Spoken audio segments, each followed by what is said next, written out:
Stucco Fantasy Football League, welcome to the Week 1 recap video where I'll go over where I was right, where I was wrong, and where I was horrendously off in my Week 1 predictions, as well as delve into my Week 2 power rankings.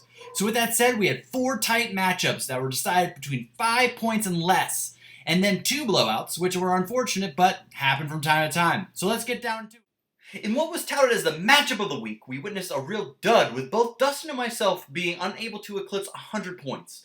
This low-scoring affair had a thrilling finish with Juju Smith-Schuster erasing a 6-point deficit on Monday Night Football by hauling in 2 touchdowns, outscoring both Saquon Barkley and James Conner, who exited in the first quarter due to an injury, sealing the 5-point victory for my team. Unfortunately, Dustin's team ended up losing more than the victory, with Marlon Mack tearing his Achilles and now being out for the season. However, the combination of aggressive waiver wire pickups and Matty Ice hopefully will help Dustin bounce back in Week 2. On the other hand, Michael Thomas being out due to a high ankle sprain for a few weeks looks like to be a real challenge for my team, who couldn't even put over 100 points in Week 1. Overall, even though we have 5 championships between us, Dustin and I don't look to be adding another trophy to the cabinet anytime soon. Applegate, Applegate, Applegate. If you would just listen to Ryan, you would have known not to have doubted Aaron Rodgers and would have chosen to start any other defense besides the Vikings in Week 1.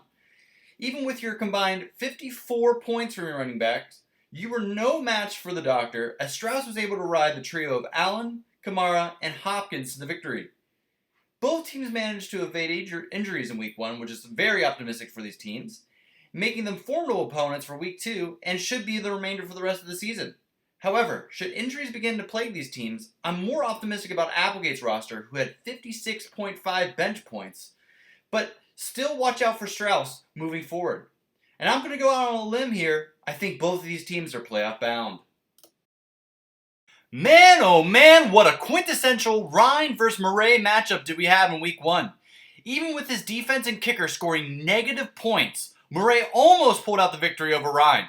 If only Ryan Tannehill was able to come up with one more point Monday night, I would be sitting here having a field day making fun of Ryan right now. However, that wasn't the case.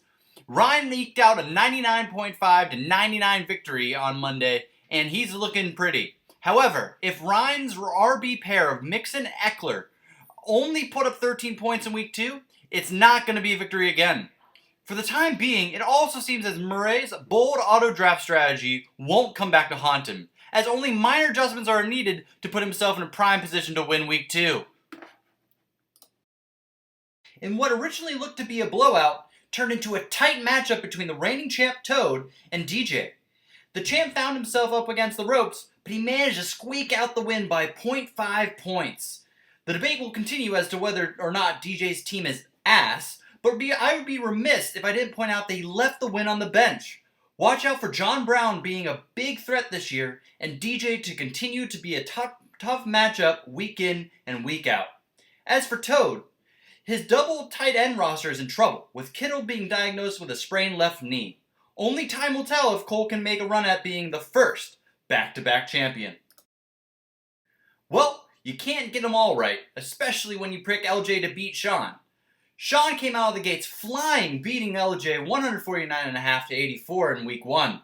Sean looks to be back to his original form, being a formidable opponent with his back-to-back second finishes in the second and third years of the league. As for Westwood, it doesn't seem as if his guys, big air quote around that one, really did anything in Week 1 and don't look like they're going to do anything in Week 2 or Week 3.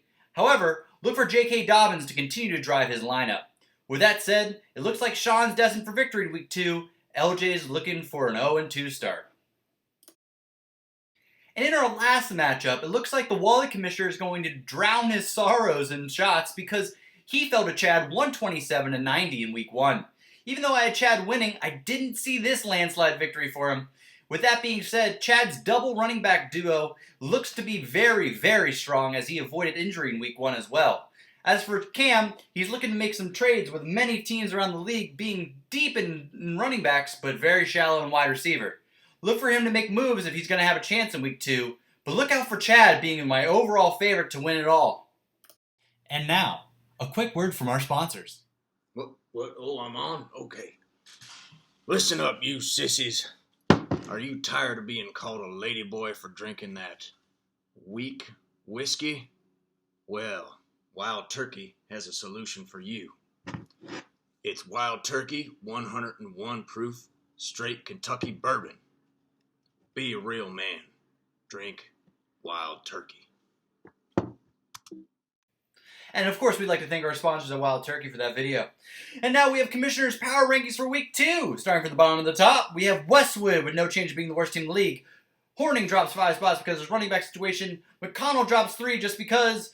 Blotus is dropping 6 as well because he sucks. Murray is moving up the ranks, but with a tough matchup against Ryan. Christek is looking good, but still outside the playoff picture. We have Strauss, Conti, and Ryan Carney in 4, 5, and 6 spots. And to round out the top 3, we have Applegate, Sean, and Chad looking strong. For Week 1, tune in Thursday for the Week 2 projections.